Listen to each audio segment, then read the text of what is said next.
자, 태초에 하나님이 천지를 창조하시니라. 창세기 1장 1절에서 8절 다 함께 봉독하도록 하겠습니다. 시작. 태초에 하나님이 천지를 창조하시니라. 땅이 혼돈하고 공허하며 흑암이 깊음 위에 있고 하나님의 영은 수면 위에 운행하시니라. 하나님이 이르시되 빛이 있으라 하시니 빛이 있었고 빛이 하나님이 보시기에 좋았더라. 하나님이 빛과 어둠을 나누사 하나님이 빛을 낮이라 부르시고 어둠을 밤이라 부르시니라. 저녁이 되고 아침이 되니 이는 첫째 날이니라. 하나님이 이르시되 물 가운데 궁창이 있어 물과 물로 나뉘라 하시고 하나님이 궁창을 만드사 궁창 아래의 물과 궁창 위의 물로 나뉘게 하시니 그대로 되니라. 하나님이 궁창을 하늘이라 부르시니라. 저녁이 되고 아침이 되니 이는 둘째 날이니라. 아멘. 몇 번에 걸쳐서 설교를 합니다. 자, 성경을 다른 종교에도 있는 경전처럼 생각을 하는 사람이 많습니다. 자, 기독교는 성경을 가지고 있죠. 세상에는 또 많은 종교들이 있지만 그 많은 종교들이 각자 자기 나름의 교리가 있습니다. 그것을 그 교리를 담은 책을 뭐랍니까? 경전이라고 합니다. 모든 종교에는 경전이 없으면 그건 종교가 아니에요. 모든 종교에는 경전이 있습니다. 그런데 기독교의 성경을 교회를 다니면서도 경전으로 이해하는 사람들이 의외로 많이 있습니다. 성경은 왜 경전이 될 수 없는가?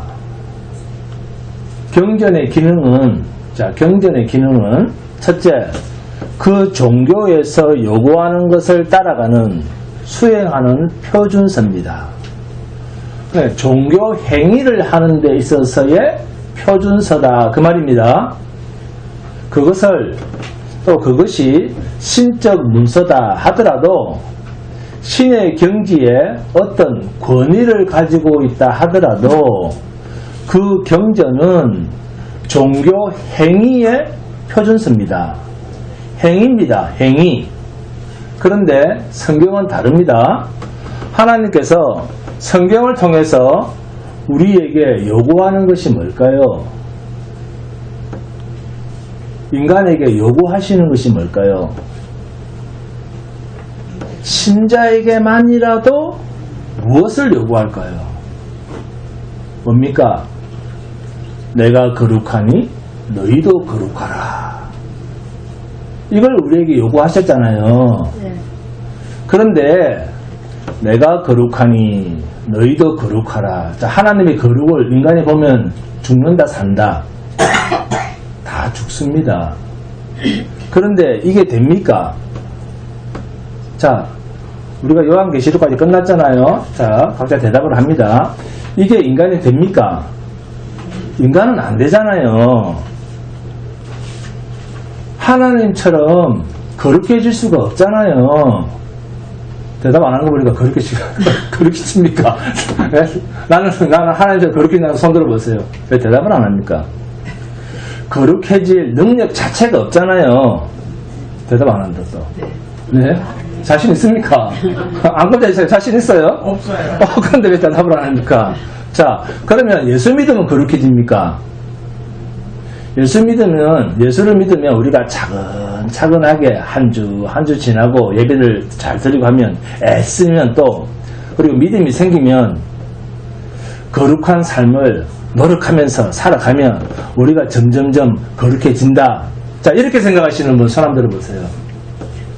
안근자님은 손 안 들고 보니까 알고 계시네. 네. 자, 노력하면 죽기 전에 언젠가는 된다. 이렇게 생각하면 성경이 인간이 행할 표준서가 되는 거예요. 세상에 있는 모든 종교는 하나님이 선언하신 대로 우상노름입니다. 그 놀이예요. 우리가 놀이터에서 놀듯이 놀이예요. 우상이라고 하는 말은 자, 개념을 잘 잡습니다. 창세기 때부터 계속 이 개념을 잘 잡아야 됩니다. 우상이라고 하는 말은 실체가 없다 그 말이에요. 실체가 없다. 인격이 없는 것이다. 실상이 없는 것이다. 그 말입니다. 이게 뭐라고요? 우상이라는 말입니다. 히브리서 11장 1절에 믿음은 바라는 것들의 뭡니까? 실상이요. 실상이요. 보이지 않는 것들의 증거니 그랬습니다. 여기서 말하는 실상 이꼬르가 뭡니까? 실체입니다. 실체. 그러니까 믿음은 눈에 보이지 않는 하나님을 확실히 믿을 수 있는, 인정할 수 있는 근거라는 것입니다. 그게 믿음입니다. 그런데 이 믿음의 기독교를 신이 어느 정도 인간을, 우리를 구원하시고 또 인간의 노력, 우리의 노력이 어느 정도 있으면 거룩한 하나님처럼 되어줄 수 있다라고 한다면 이것은 일반 종교에서 추구하는 종교심이랑 똑같은 것입니다.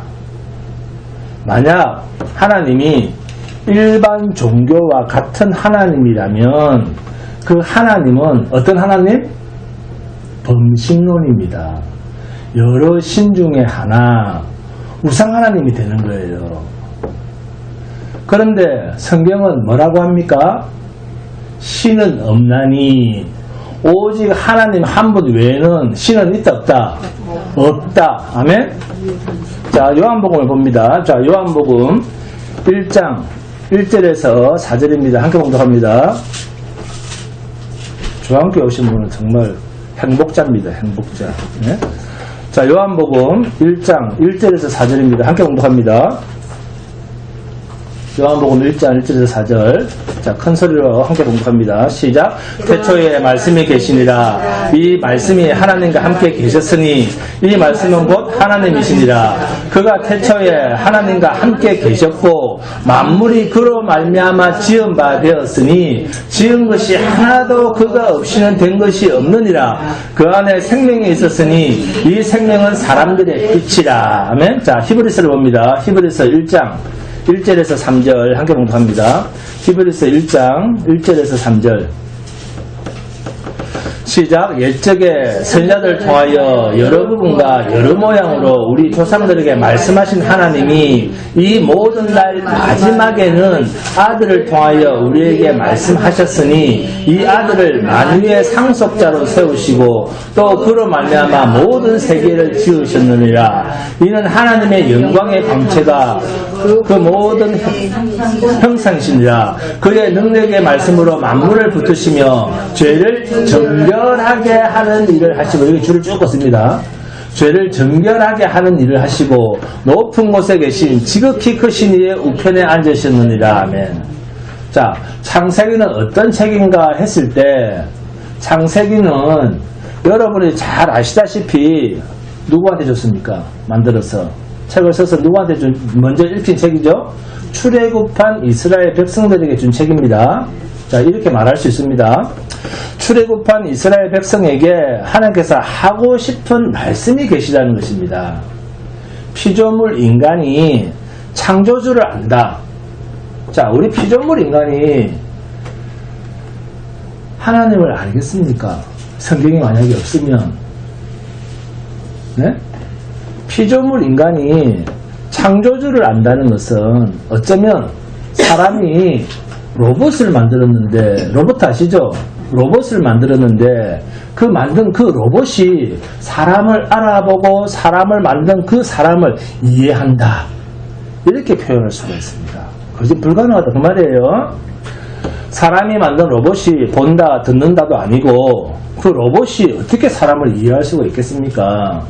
그런 측면에서 성경은 사람이 하나님을 알 수 없는데 하나님께서 내가 어떤 신인가, 하나님께서 자신이 어떤 분이신가를 드러내어 알게 하신 만큼만 사람이 알 수 있다. 그래서 성경은 하나님 당신에 대한 소개다, 이렇게 이해할 수 있습니다. 하나님 당신님이 어떤 분이신가를 알 수 있는 길은 뭐밖에 없다? 성경밖에 없습니다. 그러면 열심히 내가 사랑하는 사람에 대해서 열심히 아셔야죠. 그죠? 여러분, 그래서 성경은 특별 계시라고 합니다. 특별 계시가 아닌 우리가 자연 만물을 보는 것을 일반 계시라고 합니다. 자연 계시. 그러니까 자연계를 통해서 하나님의 신의 능력의 충만함을 느낄 수 있다라고 말하는 그 신개념은, 이 피조 세계의 신개념은 어떤 개념? 범신론입니다. 범신론 개념의 신개념입니다. 하나님 외에는 계시지 않는 유일신 하나님, 스스로 계신 하나님을 일반 계시, 즉 피조 세계에서 아름다운 꽃을 보면서, 태양을 보면서, 네? 노을을 보면서 이 피조 세계에서 찾을 수 있는 길은 없습니다. 오직 하나님은 특별 계시, 성경을 통해서만 하나님의 하나님 되심을 충만하게 드러내셨습니다. 천둥 번개, 지진이 일어나고 화산이 폭발하고 쓰나미가 몰아친다고 하나님을 안 믿던 사람이 하나님을 믿을 것 같습니까? 안 믿는 게 아니라 못 믿습니다. 혹시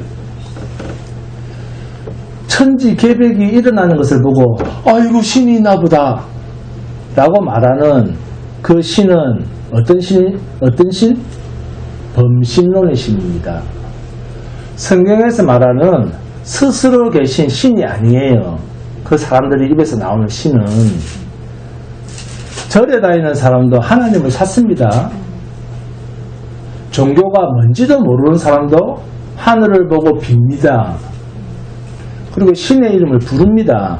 자, 여러분, 자, 이렇게 말이 나왔으니까 여러분이 기도할 때 하나님, 오늘도 이렇게 하나님이라는 말이 나왔어요. 하나님이라고 하는 말이 무슨 뜻일까요? 자, 내가 부르고 있는, 내가 기도하고 있는 그 하나님이 어떤 하나님입니까? 하나라고 하는 숫자에 존칭을 붙여서, 니 붙여서, 그래서 하나님입니까? 안근자 열사님.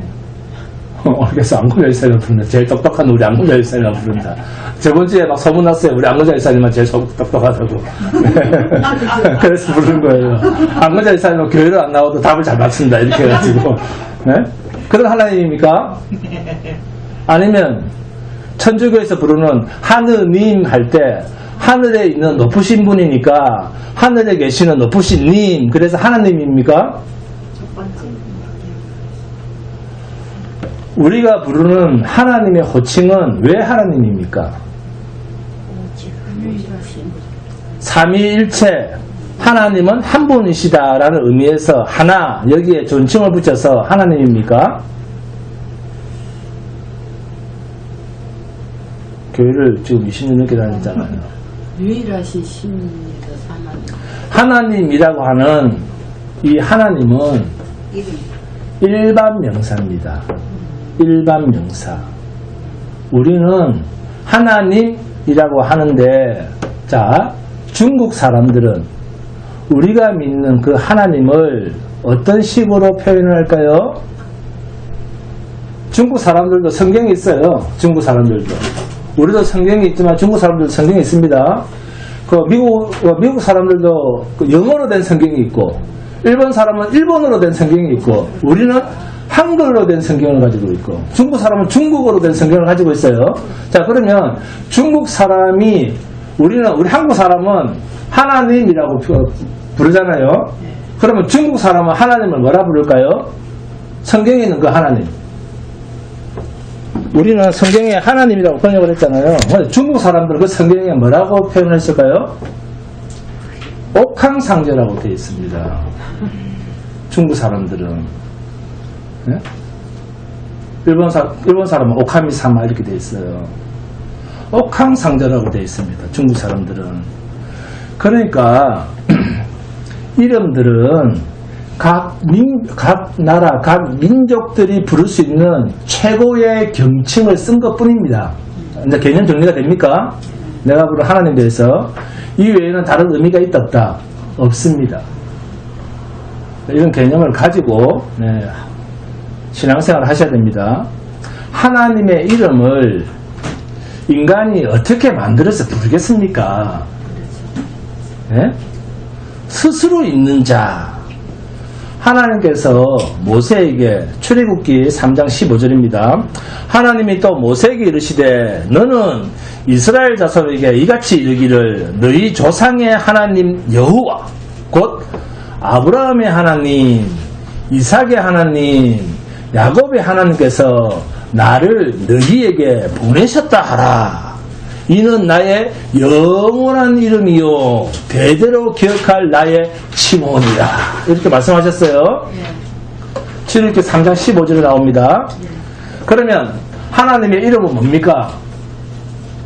나는 아브라함의 하나님도 되고 이삭의 하나님도 되고 야곱의 하나님도 되고 앙금자 집사의 하나님도 되고 서영미 권사의 하나님도 되느니라. 이런 뜻이에요.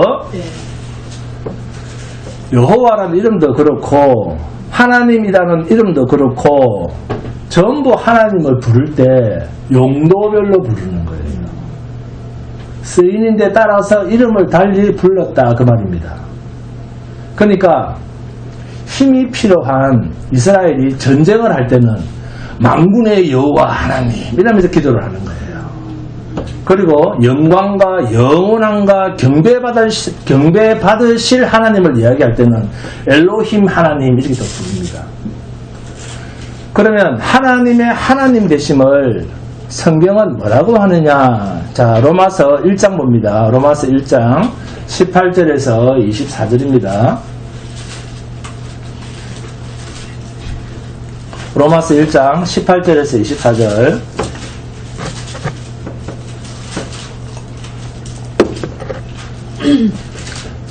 로마서 1장 18절에서 24절 함께 봉독합니다. 시작. 하나님의 진노가 불의로 진리를 막는 사람들의 모든 경건하지 않음과 불의에 대하여 하늘로부터 나타나나니 이는 하나님을 알만한 것이 그들 속에 보임이라.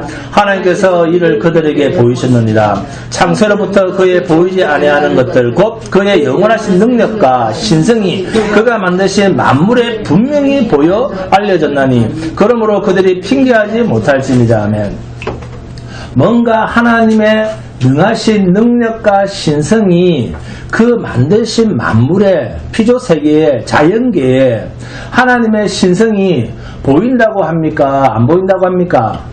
보인다 하잖아요. 우리가 아름다운 꽃을 보든지 바다를 보든지 뭐 하늘을 보든지 하나님 신성이 보인다. 그러니까 이것을 뭐라고 한다? 일반 계시라고 한다. 성경은 특별 계시라고 한다. 그러니까 이 자연 만물 일반 계시에 하나님의 하나님 되심이 있다는 말입니까? 없다는 말입니까?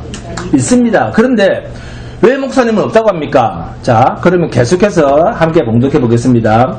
인간편에서 이게 되는 일인지 자 봅니다. 21절부터 시작. 하나님을 알되 하나님을 영화롭게도 아니하며 감사하지도 아니하고 오히려 그 생각이 허망하여지며 미련한 마음이 어두워졌나니 스스로 지혜에 있다 하나 어리석게 되어 썩어지지 아니하는 하나님의 영광을 썩어질 사람과 새와 짐승과 기어다니는 동물 모양의 우상으로 바꾸었느니라. 그러므로 하나님께서 그들을 마음의 정욕대로 더러움에 내버려 두사 그들의 몸을 서로 욕되게 하게 하셨으니. 아멘. 자, 결국 결론이 뭡니까? 하나님은 만물 가운데 당신님의 신성과 충만함을 다 드러내셨지만 결국 인간의 범죄함으로 인하여 자 타락이죠. 그 원죄로 인하여 하나님께서 나타내신 일반 계시 피조 세계에서 인간이 하나님을 찾을 수 있다 없다? 인간이 하나님을 찾을 수 있는 길은 없게 되었다 그 말입니다. 결론적으로는. 그래서 아름다운 하늘을 보고 그렇게 이야기해도 그건 진정한 성경에서 말하는 하나님이 아니라 범신론적인 하나님을 부르고 있다. 그래서 하나님을 어떤 수준으로 썩어질 사람과 짐승과 기어다니는 동물 모양의 우상으로 바꾸어놓고 산다는 겁니다. 범신 무슨 말입니까? 일반 신 수준으로 밖에는 하나님을 알 수준이 안 된다 그 말입니다. 그런데도 우리는 입에서 하나님이라는 말만 나오면 그게 기독교가 말하는, 즉 성경이 말하는 하나님을 믿는 신앙으로 착각을 한다는 거예요. 눈에 보이는 예배당을 찾아가서 사람들 모인 곳에서 예수 믿는 것은 받은 증거 많도다 하면서 손뼉을 치고 신바람나게 기도를 하면 전부 뭐처럼 보였다? 신자처럼 보였다는 겁니다. 신자, 믿을 신, 믿는 사람이라는 거죠. 그런데 뭘 믿는데? 하고 파고 들어가 보니까 썩어질 사람과 짐승과 기어다니는 동물 모양의 우상으로 바꾸어 놓은 그 하나님을 믿는 사람들이었더라 그 말이에요.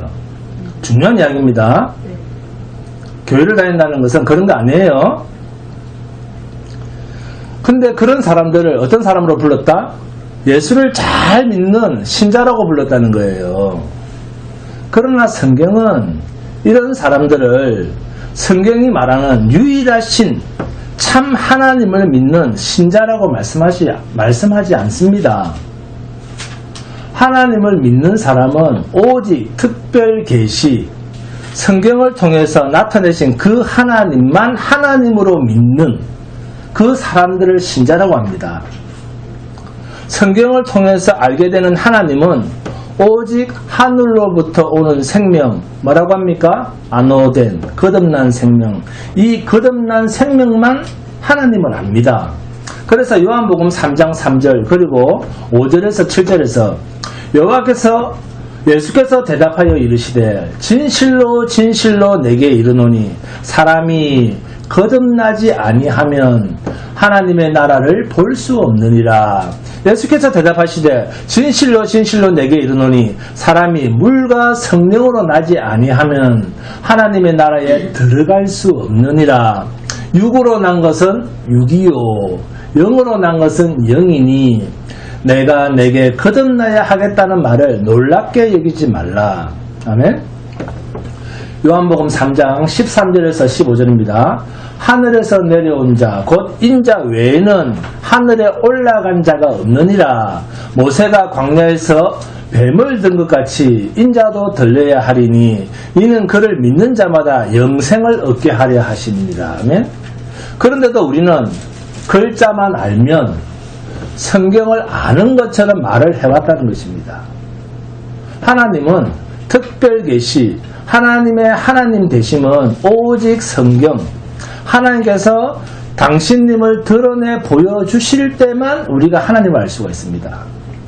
하나님은 특별 계시인 성경 안에서 하나님 당신을 누구로 드러냅니까? 아들로 드러내십니다. 예수로. 어떤 아들로? 십자가에서 죄 문제로 대신 죽으신 그 아들로 하나님의 하나님 되심을 드러내시는 거예요. 그러니까 내가 곧 뭐다? 길이요 생명이네. 이런 말씀하시는 거예요. 예수 그리스도를 통하지 않고서는 하나님을 알 수가 없다는 거예요. 이게 성경입니다. 하나님을 알 방법은 내가 체험해서 안다? 그런 거 아니에요. 지옥 봤다, 천국 봤다, 그런 데 쫓아다니는 거 아니에요. 병 나았다, 그런 데 쫓아다니는 거 아닙니다. 예수 그리스도를 통해서만 하나님을 알 수 있습니다. 그런데 이 예수를 통한다 할 때 이 예수의 무엇을 통해서 안다? 십자가 예수의 은혜로 말미암아 예수를 안다. 그러니까 아무리 예수 이름을 불러도 십자가 예수의 구속의 은혜를 통과하지 못한 사람은 아무런 의미가 없습니다. 그러면 십자가 구속의 은혜란 뭔데? 뭡니까? 우리가 예수 그리스도의 십자가 보혈의 은혜를 입었구나 했을 때 그 은혜가 뭡니까? 자기 부인입니다. 우리는 입으로는 다 예수를 말합니다. 그리고 십자가도 말합니다. 그런데 여기에 우리가 무엇을 싣지 않느냐, 무엇을 담지 않느냐, 예수 이야기를 할 때 우리가 예수 이야기할 때 무엇을 담지 않습니까? 자기 부인을 담지 않는 거예요. 그 말 속에. 어떻게 예수를 말하면서 이 십자가의 은혜를 받은 사람이라면 어떻게 은혜를 받은 사람이 자기 입에서 예수 때문에 내가 어떻게 돼야 된다? 세상에서 잘 돼야 된다. 하나님 때문에 나는 망할 수 없다. 예수 믿기 때문에 나는 아플 수가 없다. 낫게 해주세요. 예수를 믿기 때문에 나는 죽을 수 없다. 살려주세요. 예수 믿기 때문에 나는 실패할 수 없다. 이런 등식을 어떻게 믿음처럼 갖고 있습니까? 예수 그리스도의 십자가를 믿는다는 말은 예수 그리스도의 십자가 죽으심 속에 내가 있고 하나님께서 그리스도 예수를 살리신 그 동일한 생명 속에 나를 그 예수의 동일한 생명이 나를 새롭게 한 것 이게 뭐다? 거듭난 생명입니다. 그러니까 육의 삶에 대한 내가 육체로 이 땅에 있으면서 내가 비록 육체로 이 땅에서 살아있는 듯 싶으나 그리스도 예수 안에서 새로운 생명을 가진 자의 그 육은 뭐로? 우리의 육은 이제 죽어가고 있는 것으로 이미 우리는 선언하고 사는 자들입니다. 자, 성도는 꽃병에 꽂힌 꽃처럼 인생을 사는 거예요. 보기에는 살아있어 보이죠, 육은. 근데 그 육은 서서히 죽어가고 있는 거예요. 살려단다고 해서 그 육이 살아나질 않습니다. 그런 마귀의 소리에 혹 넘어가시면 안 됩니다. 누가 봐도 꽃병의 꽃은 살아있는 것처럼 보이지만 실상은 뿌리가 잘려 나간 채로 살아가고 있는 것입니다. 그래서 이것은 이미 그리스도와 함께 이 세상에서는 분깃이 있다 없다? 이 세상에서는 분깃이 없는 자로 이미 옮겨진 자입니다. 하나님께서 우리를 찾아오셔서 하나님 나라의 백성으로 삼으신 그 순간부터 너는 내 백성이야 라고 하나님이 찾아오시면 우리는 이미 세상에 속하는 그 근원이 어떻게 되었다? 끊겼다. 옮겨졌다는 거예요. 하나님이 우리를 찾아오시면 인간은 절대 40일 금식 기도를 해도 하나님을 찾아갈 수 없습니다. 하나님이 일방적으로 찾아오시는 종교예요. 기독교라는 것은. 그래서 하나님이 찾아오시면 나는 죽어버리는 거예요. 하나님이 찾아오시면 나는 죽고 내 생명이 어디에 있다? 하늘에 있는 거예요. 새하늘과 새 땅에 있는 거예요. 이사당한 자로 이 세상을 사는 거예요. 성도는. 그래서 성도를 뭐라 부릅니까? 세상에서는 나그네요 행인 같은 너희라 이렇게 말씀하시는 겁니다. 결국 피조물인 인간이 창조주이신 하나님을 안다는 것은 하나님께서 우리에게 당신을 알게 해 주신 만큼만 아는데 하나님 자신을 드러내신 것은 오직 성경 외에는 없다는 것입니다. 만물 가운데 하나님의 신성과 능력을 다 나타냈지만 이미 그것은 인간 피조물과 함께 전적으로 부패하였고 이제는 처음 창조 때처럼 되기 위한 그때를 뭐하고 있다? 기다리고 있다. 이 창조가 회복되기만을 기다리고 있습니다. 만물이 지금은 어느 중에 있다? 신음 중에 있다. 탄식 속에 있습니다. 주님이 오실 때까지. 그래서 우리는 성경을 통해서 내가 어떻게 하면 잘 될 것인가? 내가 어떤 위대한 존재가 될 것인가? 하는 것을 성경을 통해서 찾으려고 하는 것이 아니라 하나님은 어떤 분이신가? 하나님은 어떤 일을 하고 계시는가? 하나님은 어떤 계획을 가지고 지금까지 일해 오셨고 어떤 계획을 가지고 그 일을 마치실 것인가? 철저하게 성경은 누구 중심? 하나님 중심으로 밖에는 볼 수 없는 책입니다. 그게 성경이에요. 그러면 성경 안에서 하나님은 무엇으로만 알 수 있습니까?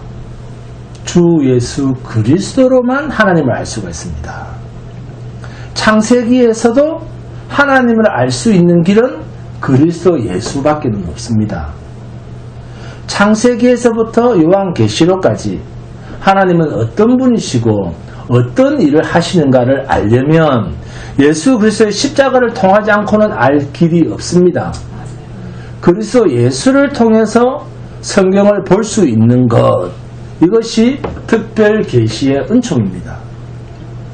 하나님의 은총은 그리스도 예수를 통하지 않는 것은 아무것도 없습니다. 하나님의 은혜와 은총은 예수를 통하지 않고는 아무것도 없는 거예요. 예수 그리스도를 통하지 않고 하나님이 우리에게, 죄인에게 은총을 비치는 일은 결단코 없습니다. 죄인인 인간에게 다가오시는 하나님은 예수 그리스도의 십자가를 통하지 않고는 나를 찾아오지 않습니다. 인간은 하나님과 뭐가 되나니? 원수가 되나니. 성경을 정확하게 알고 신앙생활을 해야 됩니다. 그러면 이 원수 관계가 어떻게 하면 서로 만날 수 있는가? 자, 에베소서를 봅니다. 에베소서 2장 11절에서 18절입니다.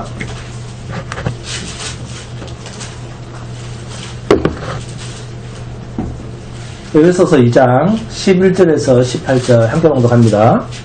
에베소서 2장 11절에서 18절 시작. 그러므로 생각하라. 너희는 그때에 육체로는 이방인이요 손으로 육체에 행한 할례를 받은 무리라 칭하는 자들로부터 할례를 받지 않은 무리라 칭함을 받는 자들이라. 그때 너희는 그리스도 밖에 있었고 이스라엘 나라 밖의 사람이라. 약속의 언약들에 대하여는 외인이요 세상에서 소망이 없고 하나님도 없는 자이더니 이제는 전에 멀리 있던 너희가 그리스도 예수 안에서 그리스도의 피로 가까워졌느니라. 그는 우리의 화평이신지라. 둘로 하나를 만드사 원수된 것 곧 중간에 막힌 담을 자기 육체로 허시고 법조문으로 된 계명의 율법을 폐하셨으니 이는 이 둘로 자기 안에서 한 새 사람을 지어 화평하게 하시고 또 십자가로 이 둘을 한 몸으로 하나님과 화목하게 하려 하심이라. 원수된 것을 십자가로 소멸하시고 또 오셔서 먼데 있는 너희에게 평안을 전하시고 가까운 데 있는 자들에게 평안을 전하셨으니 이는 그로 말미암아 우리들이 한 성령 안에서 아버지께 나아감을 얻게 하려 하심이라. 아멘. 하나님과 죄로 말미암아 타락한 인간 사이의 원수된 관계는 오직 뭐로만 허물어진다? 주님의 십자가의 희생으로만 해결이 됩니다. 하나님을 알 수 있는 길은 반드시 한 길밖에 없습니다. 요한복음 14장 6절 말씀처럼 예수께서 이르시되 내가 곧 길이요 진리요 생명이니 나로 말미암지 않고는 아버지께로 올 자가 없느니라. 아멘. 그래서 일반 계시 범신론 가지고는 하나님을 찾아갈 수 없다는 거예요. 범신론으로 유일신 하나님을 찾아가는 길은 범신론으로 유일신 하나님을 찾아가는 것은 그 자체로 이미 하나님의 무엇 아래? 진노 아래에 두었다. 그렇게 말씀하시지 않습니까? 그냥 그대로 하나님의 은혜 밖에 있는 사람은 그냥 그대로 내버려 두신 상태다. 그 말이에요. 상선벌악. 선을 행하는 자에게는 상을 주고 악을 행하는 자에게는 벌을 준다. 이런 이야기들은 어떤 하나님이다? 범신론의 하나님입니다.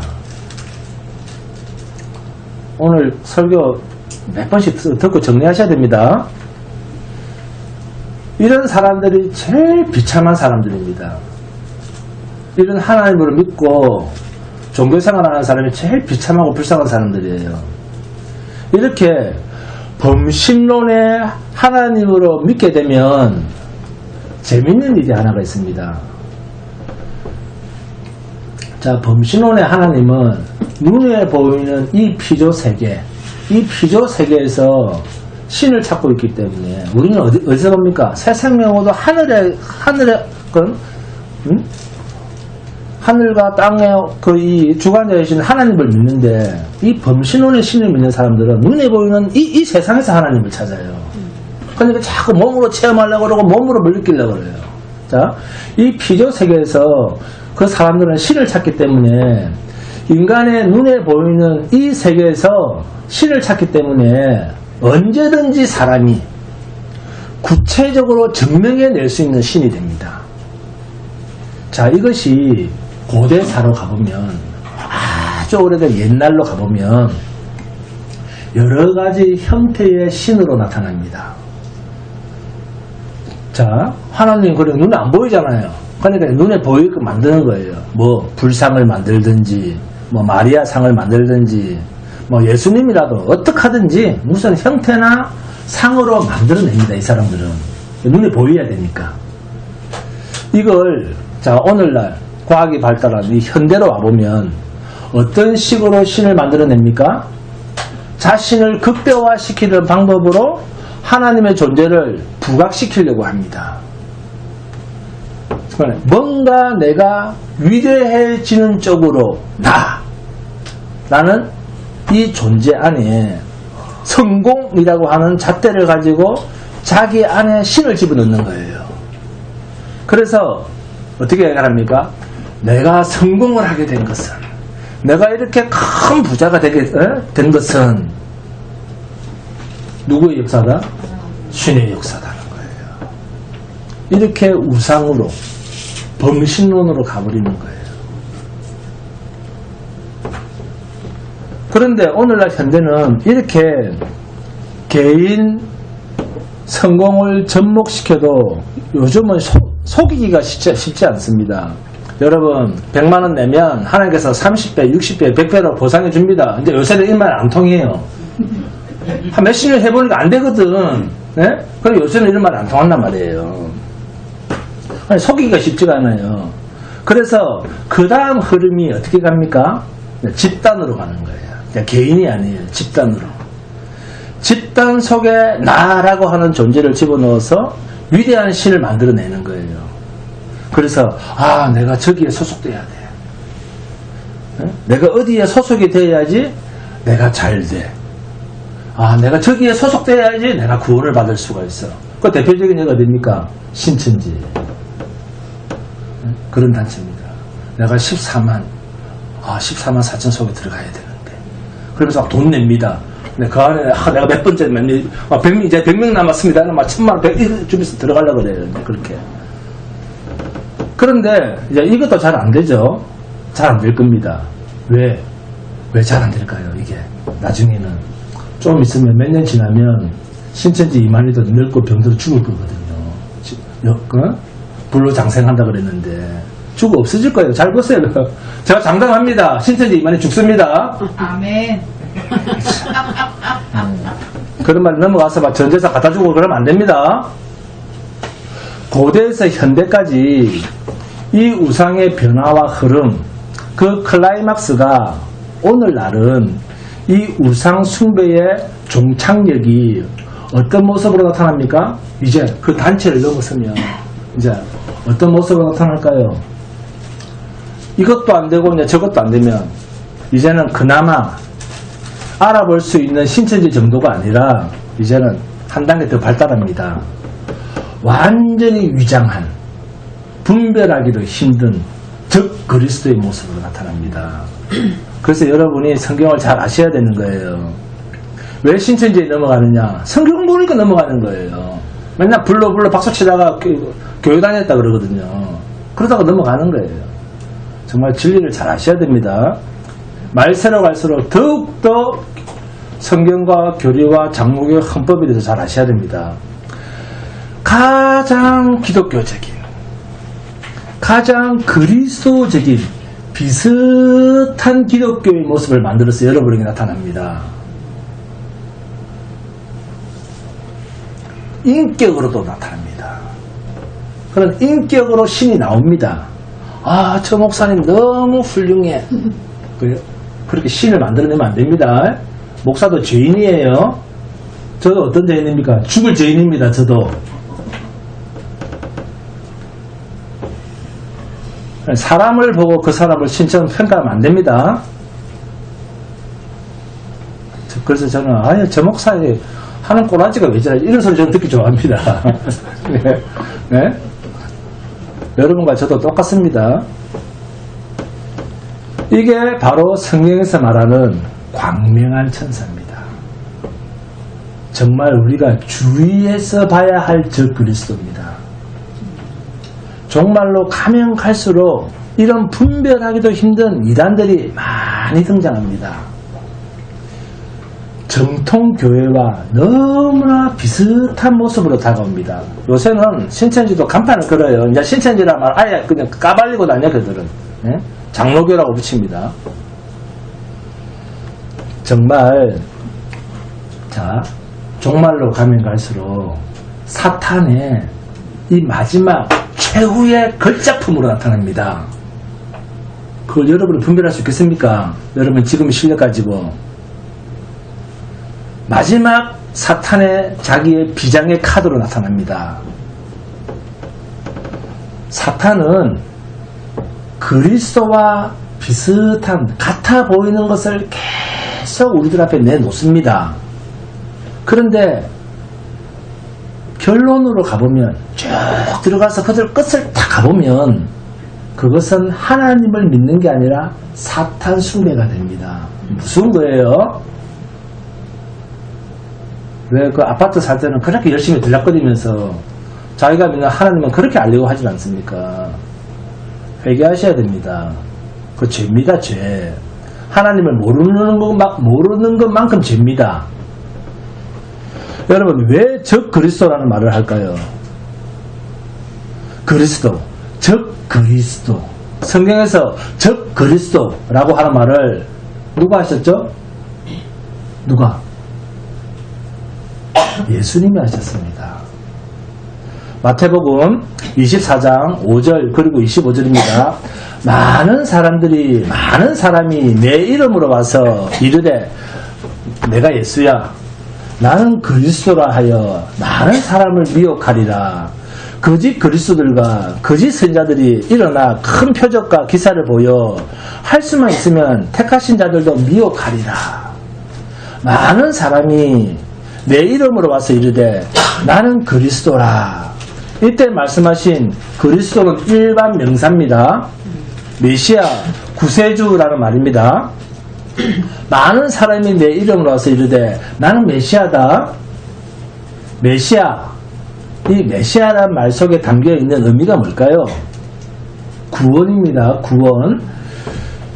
그러면 이렇게 많은 자가 자기가 구원자라고 나선다는 말은, 자, 대한민국에도 자칭 예수라는 사람이 30명 이상이 됩니다. 네?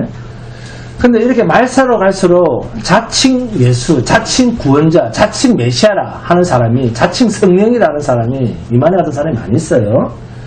이런 사람들이 많이 나온다라고 하는 말은 결국은 이 세상은 어떻다는 말입니까? 종말이라는 말이죠. 환난, 죽음, 위기. 그러면 종말로 가면 갈수록 환난과 죽음과 위기와 위험과 이런 것들이 많아지겠다, 적어지겠다, 많다는 것입니다. 이런 미혹과 이런 위기가 올 때 살아남으려고 몸부림을 칠수록, 자, 그러면 누구한테 걸려든다?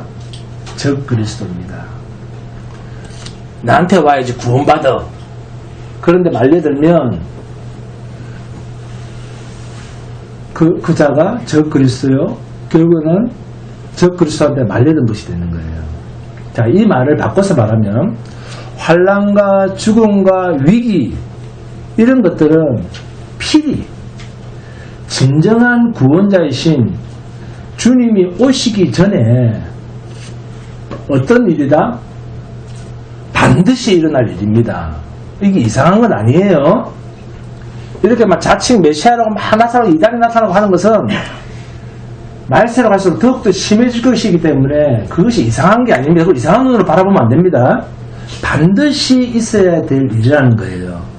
그래서 성도가 진정한 메시아 앞에서 구원을 기다리고 있는 존재다 라고 한다면 종말을 알리는데도 여러분 이러면 죽습니다 하는데 그런 곳에 내가 살아남아야 되겠다 그렇게 세상에 집착하면 세상에 집착할수록 우리는 어디에 미혹을 당한다?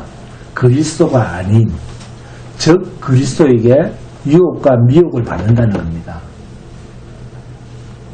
예수 믿어보세요. 집사님 잘됩니다.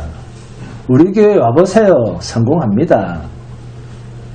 이게 거짓 그리스도 내가 저 그리스도예요 라고 말하는 커밍아웃과 같은 말이에요.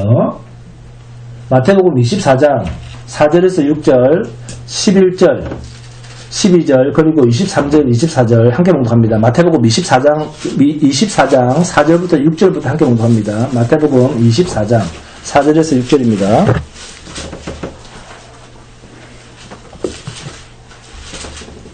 마태복음 24장 4절부터 6절 함께 봉독합니다. 시작. 예수께서 대답하여 이르시되 너희가 사람의 미혹을 받지 않도록 주의하라. 많은 사람이 내 이름을 와서 이르되 나는 그리스도라 하여 많은 사람을 미혹하리라. 난리와 난리 소문을 듣겠으나 너희는 상가 두려워하지 말라. 이런 일이 있어야 하되 아직 끝은 아니니라. 11절부터 시작. 거짓 선지자가 많이 일어나 많은 사람을 미혹하겠으며 불법이 성함으로 많은 사람의 사랑이 식어지리라. 23절. 그때에 사람이 너희에게 말하되 보라 그리스도가 여기 있다 혹은 저기 있다 하여도 믿지 말라. 거짓 그리스도들과 거짓 선지자들이 일어나 큰 표적과 기사를 보여 할 수만 있으면 택하신 자들도 미혹하리라. 아멘. 무슨 병을 고쳤다 뭐 했다 죽은 자 살아났다 이런 거로 빠지면 된다 안 된다? 안 됩니다. 거짓 그리스도들과 거짓 선지자들 자 호칭은 다르지만 같은 용도로 일반 명사로 사용하고 있습니다. 여기서 말하는 거짓 그리스도들과 거짓 선지자들이라는 말은 주님처럼 나타나서 하는 것이 아니라 그들의 말 속에서 이 세상에서 환난을 면할 수 있는 방법이나 이렇게 하면 환난을 면할 수 있습니다. 이렇게 하면 고통이 사라질 수 있습니다. 라는 비책이 있는 것처럼 말을 한다 그 말이에요. 세상이 붙들리도록. 그리스도가 하신 사역과 비슷한데 끝을 가보면 다르다 그 말입니다. 그래서 즉 그리스도라고 하는 말은 가짜다 그 말입니다. 즉 그리스도라고 하는 말은 가짜다 그 말이에요. 그러니까 이런 것들이 전부 무엇을 추구하느냐 하면 눈에 보이는 세상에서의 어려운 부분들은 명쾌해 줄 수 있다 라는 것으로 또 그들은 그것을 뭐라 부른다? 능력이다 하는 것으로 그 능력을 그들은 구원이라 한다 그 말이에요. 그런데 예수님은 그런 일이 있어도 환난이 있어도 그것은 무엇이 아니다? 끝이 아니다. 왜 이런 말을 하실까요? 결국 주님이 이루실 구원은 끝이 와야 된다는 거예요. 끝이 와야 주님이 오십니다. 끝! 진짜 구원자 진짜 그리스도가 오셔서 하는 사역은 어떤 사역입니까? 주님 오시면 이 세상이 어떻게 됩니까? 끝입니다. 주님이 오시면 이 세상은 종말이에요. 이 세상은 없어집니다. 불타 없어집니다. 끝이라는 거예요. 주님이 오시는 사역은 이 세상을 끝내는 사역입니다. 종말 끝. 세상을 불로 다 태워 없애버리고 양과 염소를 가르는 세상 심판의 사역이 주님이 오시는 마지막 사역입니다. 이 세상에서 내가 살아남아서 잘되고 못되고 하는 것과는 상관이 없습니다. 세상을 없애버리십니다. 진정한 메시아가 이 땅에 재림에 오실 때는 환난이나 아픔, 죽을 위기 그런 것을 해결해 주시는 것이 아니라 새하늘과 새 땅 완전히 이 세상과는 다른 세상을 갖고 오십니다. 그렇게 우리에게 구원자로 오시는 거예요. 그래서 이 세상에 내가 메시아다. 이만희 같은 저런 사기꾼들이 내가 뭐 그리스도 하는 자는 그러면 그리스도가 오시다는 말은 주님이 재림하시다는 말이니까 뭡니까? 이 세상 끝나야 되는 거예요. 그럼 뭐 다니고 할 시간도 없으면 주님 오시면 그냥 끝이에요. 주님 오시면 끝인데 뭐 일주일 후에 뭐 예배 드리고 그럴 시간도 없어요. 끝. 주님 오시면. 네? 요한복음 자 1장 요한복음 1장 1절에서 3절입니다. 자 요한복음 1장 1절에서 3절입니다. 태초에 말씀이 계시니라. 이 말씀이 하나님과 함께 계셨으니 이 말씀은 곧 하나님이시니라. 그가 태초에 하나님과 함께 계셨고 만물이 그로 말미암아 지은 바 되었으니 지은 것이 하나도 그가 없이는 된 것이 없느니라. 그죠? 만물이 지어진 근원은 철저하게 누구에 의해서? 그리스도 예수에 의해서 되어진 일입니다.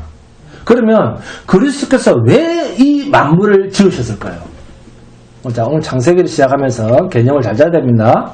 왜 하나님은 이 세상을 창조하셨을까요?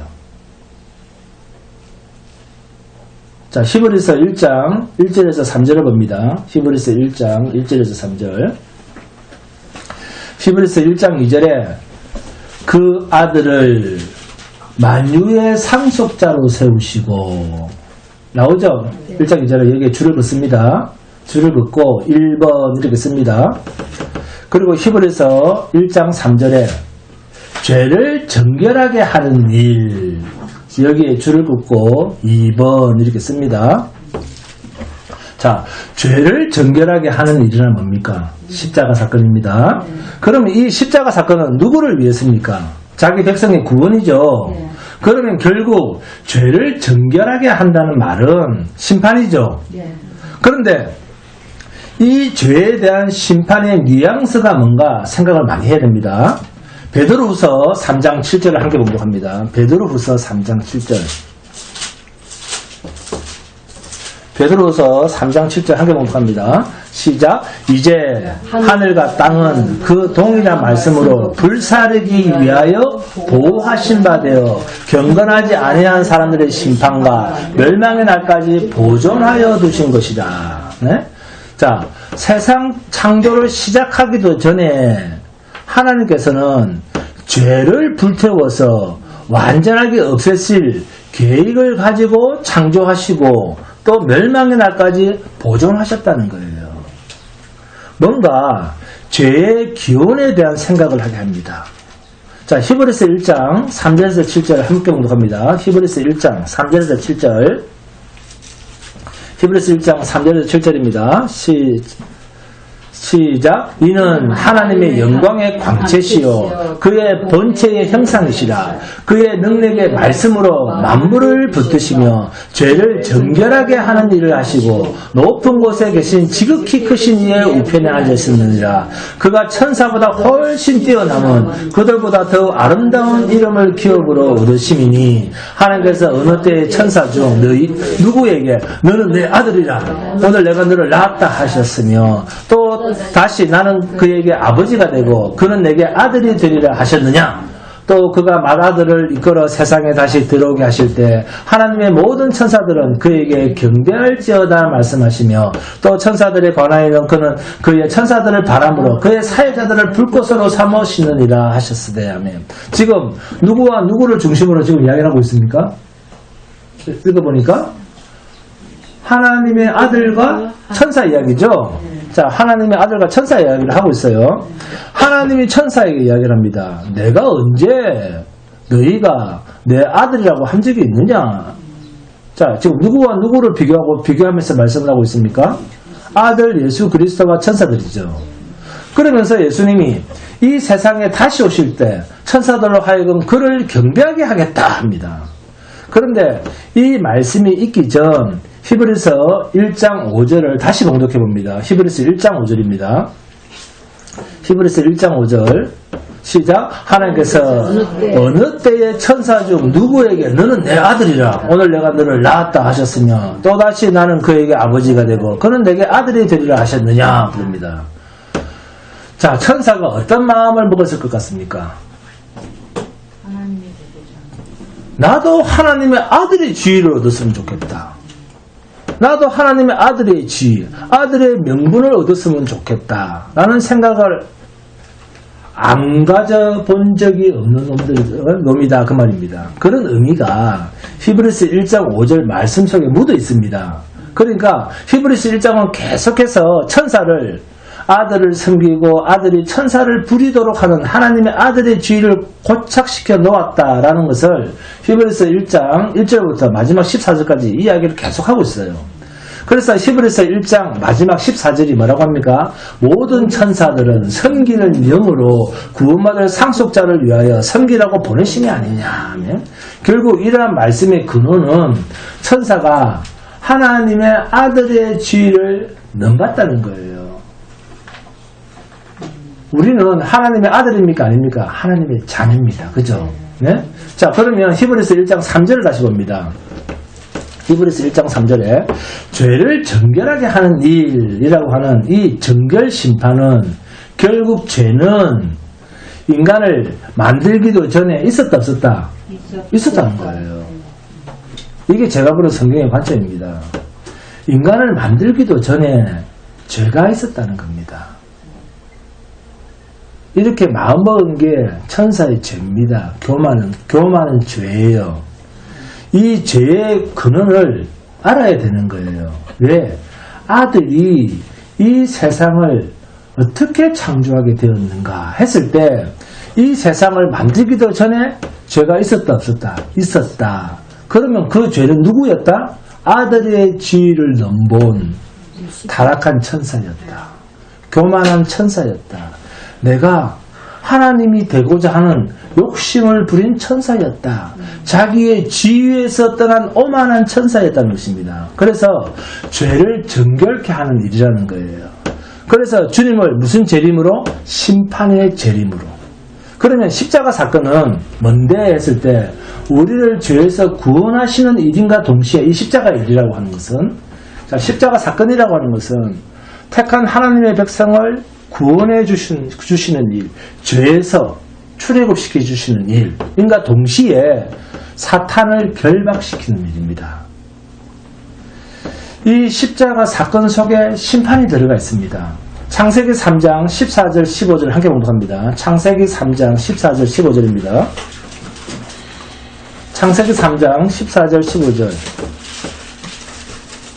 창세기 3장 14절 15절 시작. 여호와 하나님이 뱀에게 이르시되 내가 이렇게 하였으니 내가 모든 가축과 들의 모든 짐승보다 더욱 저주를 받아 배로 다니고 살아있는 동안 흙을 먹을지니라. 내가 너로 여자와 원수가 되게 하고 내 후손도 여자의 후손과 원수가 되게 하리니 여자의 후손은 내 머리를 상하게 할 것이요 너는 그의 발꿈치를 상하게 할 것이니라 하시고, 예수님의 십자가 사건은 결국 누구의 머리를 상하게 하는 것이다?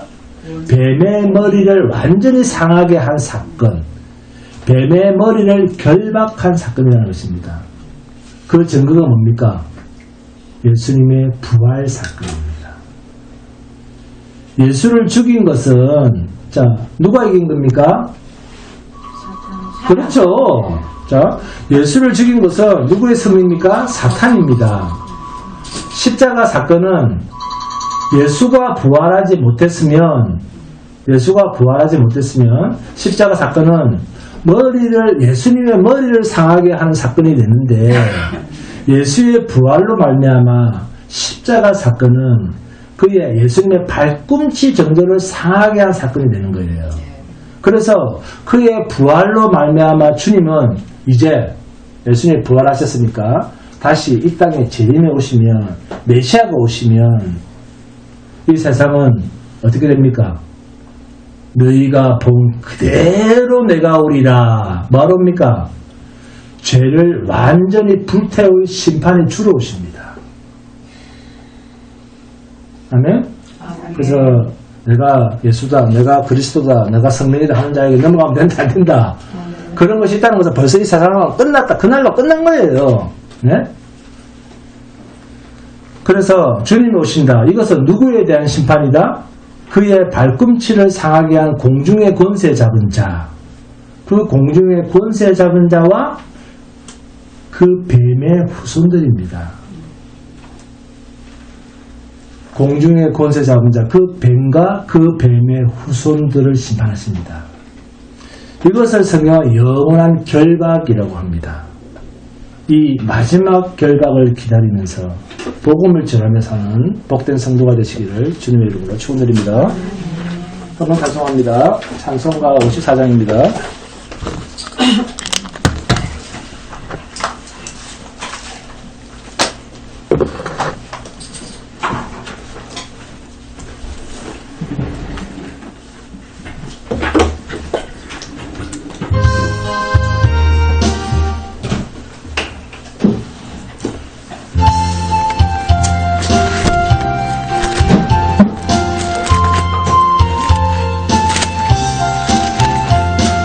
주여 복을 구하오니 편히 가게 하시고 사람만